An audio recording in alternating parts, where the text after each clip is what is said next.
bonjour à tous. Avec cette vidéo, j'ai envie de vous donner des informations sur une pratique très intéressante qu'on appelle EFT, Emotional Freedom Technique, qui vient donc des États-Unis, qui est une technique donc de libération émotionnelle. Et j'aimerais vous l'expliquer par rapport à une compulsion, par exemple le chocolat. Alors cette technique consiste à tapoter sur des points d'entrée et de sortie de méridien. Donc, je ne sais pas du tout ce que vous imaginez par rapport à l'acupuncture. Et en tous les cas, ce sont des techniques ancestrales qui datent de plus de moins 4000 ans d'années avant Jésus-Christ. Donc ça a vraiment été testé de plein de façons différentes. Donc je vous propose tout simplement de tester sur vous et de vérifier par vous-même l'efficacité de cette technique. Alors comment ça se présente? Tout simplement, vous allez d'abord savoir sur quoi vous allez travailler. Donc là, par exemple, une compulsion au chocolat, vous allez d'abord évaluer l'intensité de la compulsion sur une échelle entre 1 et 10. 10 étant il faut que j'y aille tout de suite. 1 étant j'en ai pas. Donc vous évaluez ça et ensuite vous allez dire une phrase qui va commencer par même si. Ensuite vous allez énoncer le problème. Donc même si j'ai l'envie de manger du chocolat. Et puis vous allez finir la phrase par « je m'aime et je m'accepte tel que je suis ».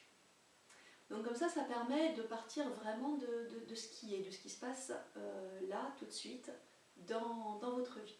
Vous pouvez le faire aussi en prévision, mais c'est beaucoup plus efficace en général quand vous le faites, quand c'est là. Mais c'est bien aussi, vous pouvez tout à fait le faire en prévision. Par exemple, même si j'ai une convulsion pour le chocolat à 10 h le matin, en le faisant à 8 h par exemple, je m'aime et je m'accepte tel que je suis. Ensuite, donc, les points sur lesquels tapoter.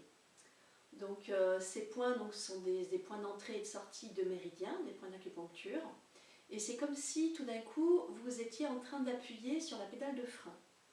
Donc, quand vous avez des émotions, c'est parce que vous êtes activé. Donc ça, c'est un peu le système sympathique qui est activé.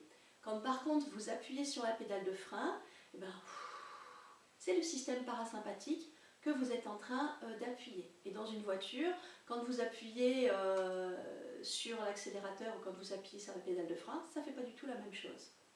Donc là, il va s'agir de retrouver ce qui vous active, l'émotion ou le comportement ou les pensées, et puis d'appuyer en même temps sur la pédale de frein pour que tout ça puisse changer et devenir beaucoup plus confortable et aller vers ce que vous avez envie de mettre en place. Alors quels sont les points? Donc tout d'abord le point karaté, 3 doigts, et vous allez tapoter sur ce point-là. Voilà. En disant donc cette phrase, même si vous énoncez le problème, je m'aime et je m'accepte tel que je suis. Ensuite, sur tous les autres points, vous allez tout simplement énoncer le problème. Donc il y a d'abord le point du dessus. Ensuite, il y a un point ici, au niveau du sourcil. Et puis quand vous tapotez, allez-y franchement, hein, vous n'êtes pas en sucre, ni en farine, donc vous pouvez vraiment y aller de bon cœur. Et vous pouvez soit taper avec les deux mains, soit avec une seule main. Donc après, là, c'est juste au niveau des yeux, au niveau de la tempe, ici. Le point suivant, juste en dessous des yeux. Et là, vous pouvez utiliser 3 doigts. Moi, j'aime bien le faire avec les deux mains, sur certaines parties du corps. Il y a d'autres personnes qui préfèrent le faire avec une seule main. Donc là, après, c'est entre le nez et la bouche. Et puis sur le menton.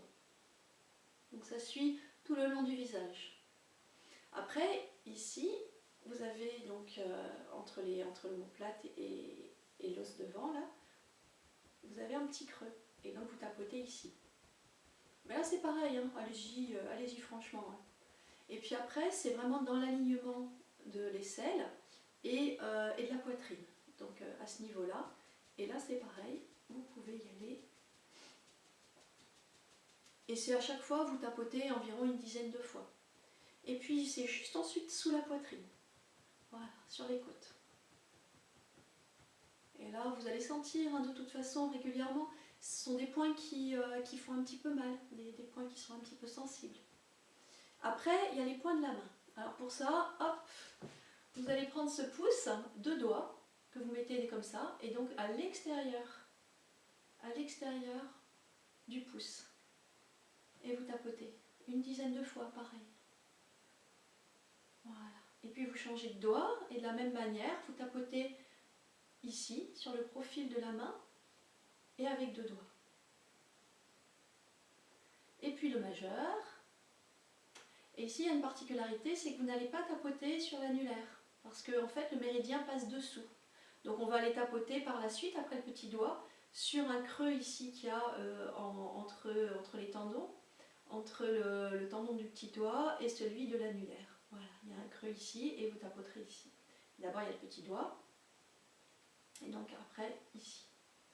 Et donc là, la boucle est bouclée. Vous pouvez maintenant revenir au point de départ. Voilà. Et ça s'appelle une ronde. Donc il y a à peu près 15 points. Moi je vous conseille vraiment de tous les faire, pas que les points sensibles. Je sais qu'il y a certaines personnes qui ne font que sur les points sensibles. Pour être sûr d'avoir un effet global, moi je vous conseille vraiment, et de ne pas oublier certains points, je vous conseille vraiment à chaque fois que vous faites une ronde de faire tous les points.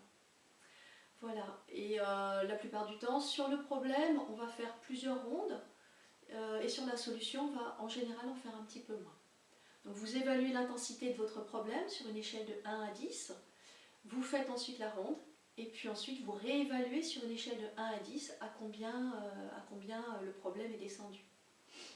Et puis ensuite vous mettez en place, vous faites la même chose avec la solution, et puis vous reconstatez qu'est-ce qui s'est passé dans votre corps. Et à ce moment-là, soit vous avez toujours cette compulsion sur le chocolat, et donc parce que vous êtes tombé peut-être un petit peu à côté, c'était pas tout à fait là-dessus que cette partie de vous avait envie de travailler. Et parce que des fois, bien sûr, les causes d'une compulsion, par exemple pour le chocolat, ça peut être des causes très internes. Là, vous travaillez tout seul, avec cette technique, tout seul chez vous, sur ce qui se voit, sur ce qui dépasse, mais peut-être pas vraiment sur les causes profondes, les causes internes qui font qu'une partie de vous pensait que d'aller chercher, de prendre du chocolat, pouvait satisfaire certains de ses besoins. Voilà, donc là je vais vous faire maintenant la démonstration de quelqu'un qui a une compulsion au chocolat. Bon, en l'occurrence, je mange quand même beaucoup de chocolat et c'est vrai que ça va peut-être me freiner encore plus. Voilà, maintenant chacun imagine la dose de chocolat qui lui est intéressante et confortable. Pour moi, je pense que 3 carrés de chocolat à 85 ou 99% par jour, c'est une dose tout à fait raisonnable.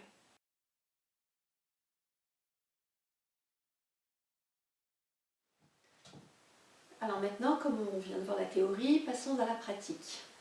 Donc je suis en train d'imaginer que j'ai une compulsion alimentaire et par exemple, j'ai une envie folle de chocolat. Et là, à ce moment-là, je m'en fiche complètement de savoir si j'ai besoin d'une récompense, si ça vient de mon enfance, ou si j'ai besoin de me remplir, j'ai besoin de plaisir ou d'autres choses. Le pourquoi là m'importe vraiment très très peu. Tout ce que je souhaite, c'est quelque chose, une technique, quelque chose qui va pouvoir m'éviter de succomber à cette tentation. Parce que là, la plupart du temps, une compulsion pour le chocolat, parfois c'est plus fort que soi. Tout d'un coup, on se lève ou on arrête ce qu'on est en train de faire et puis on se retrouve dans la cuisine à prendre la tablette et puis parfois c'est un carré, et parfois ça peut être plusieurs. Donc voilà ce que je vous propose, cette mise en place de l'EFT. Donc la première chose, ça va être de faire cette phrase par rapport à ce que vous êtes en train de ressentir. Donc vous êtes peut-être en train de ressentir que vous avez une envie irrépressible d'aller chercher du chocolat. Donc la première phrase, ça va être « Même si j'ai envie d'aller manger du chocolat, je m'aime et je m'accepte tel que je suis. » Même si je ressens un immense besoin d'aller chercher du chocolat, je m'aime et je m'accepte tel que je suis. Même si j'ai vraiment envie d'aller me chercher du chocolat, je m'aime et je m'accepte tel que je suis. J'ai envie de chocolat. J'ai une plaquette de chocolat dans ma tête, j'ai vraiment envie d'aller la chercher. J'ai le goût du chocolat presque en bouche, je suis en train de saliver. J'ai envie de chocolat. Il y a quelque chose de très fort en moi qui me donne envie d'aller chercher du chocolat. J'ai une partie de moi qui me demande d'aller chercher du chocolat. Je ne sais pas ce dont elle a besoin, cette partie de moi, mais elle veut que j'aille chercher du chocolat. Elle a l'impression que ça va nous faire du bien. J'ai envie d'aller chercher du chocolat. J'ai vraiment envie d'aller manger du chocolat. Je ne sais pas pourquoi, mais j'ai envie d'aller chercher du chocolat. J'ai envie de chocolat. Là, maintenant, tout de suite. J'ai envie de chocolat. J'ai envie de chocolat. Et je vois déjà le placard. J'ai envie d'aller me chercher du chocolat. Ok. Une fois que vous avez fait cette première ronde, vous allez pouvoir aussi travailler sur les ressentis. C'est-à-dire qu'est-ce que ça vous a fait de parler de ce chocolat. Est-ce que ça fait monter une tristesse? Est-ce que ça a fait monter une angoisse, un vide ou autre chose? Donc là, vous parlez vraiment maintenant de vos ressentis et vous allez faire une nouvelle boucle sur les ressentis. Donc là, par exemple, s'il y a quelque chose dans la gorge, vous allez dire, même si je ressens quelque chose dans la gorge qui se serre, je m'aime et je m'accepte tel que je suis.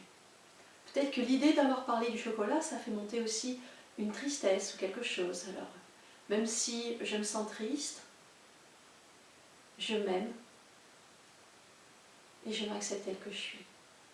Ou peut-être que ça vous a fait penser à un grand vide ou l'envie d'une récompense, ou l'envie d'être aimé, ou en tous les cas des attentes qui n'ont peut-être pas été comblées. Donc là, vous pouvez dire vraiment exactement ce que vous ressentez. Donc même si je ressens un grand vide à l'intérieur de moi, je m'aime et je m'accepte tel que je suis. J'ai de la tristesse. Je ressens un grand vide. Mes attentes ne sont pas comblées. Peut-être que c'est pour ça que j'ai envie de chocolat. Je me sens triste. J'ai la gorge qui est serrée. Ma gorge est serrée.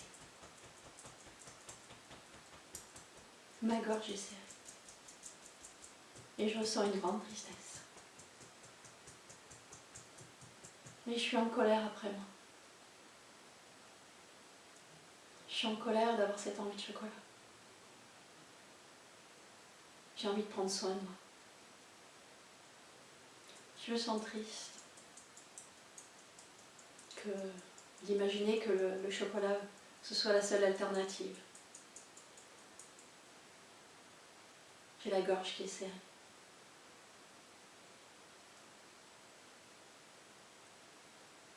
J'ai la gorge qui est serrée. Voilà, donc là, c'est juste un exemple. Hein. Vous, bien sûr, vous allez parler de ce que vous ressentez. Ensuite, pour aller peut-être encore plus loin, ça a peut-être fait encore naître d'autres idées. Et là, je vous propose que si ça a encore fait naître d'autres choses, de refaire encore une ronde sur ce que vous venez de ressentir. Toujours en ayant à l'esprit d'avoir cette échelle de 1 à 10 avant de commencer la ronde. Voilà. Pour savoir un petit peu déjà où est-ce que vous en êtes. Et une fois que la ronde est terminée, pour réévaluer, savoir si ça a baissé d'intensité, si c'est toujours pareil ou si ça a augmenté. Une fois que vous commencez à sentir que ça a baissé, et bien à ce moment-là, vous pouvez commencer à imaginer que vous allez mettre en place la solution.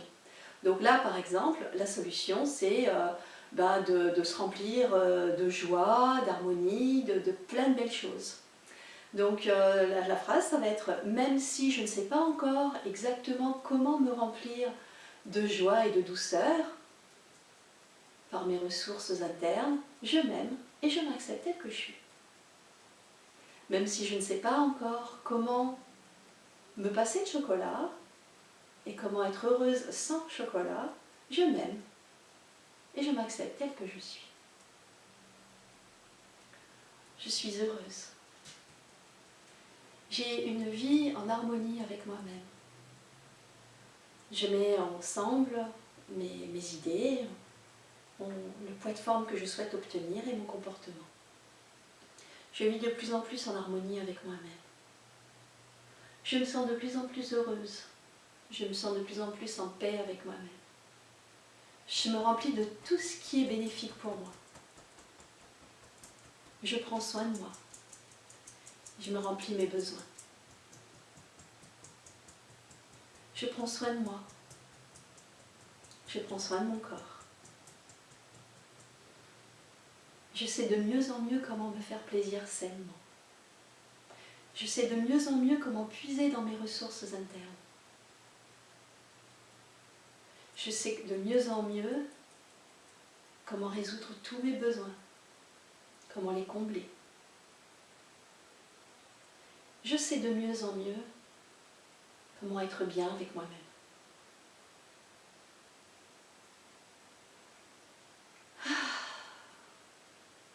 Et vous pouvez à un moment donné vraiment ressentir un grand soulagement, un grand apaisement, comme quelque chose qui se libère en vous.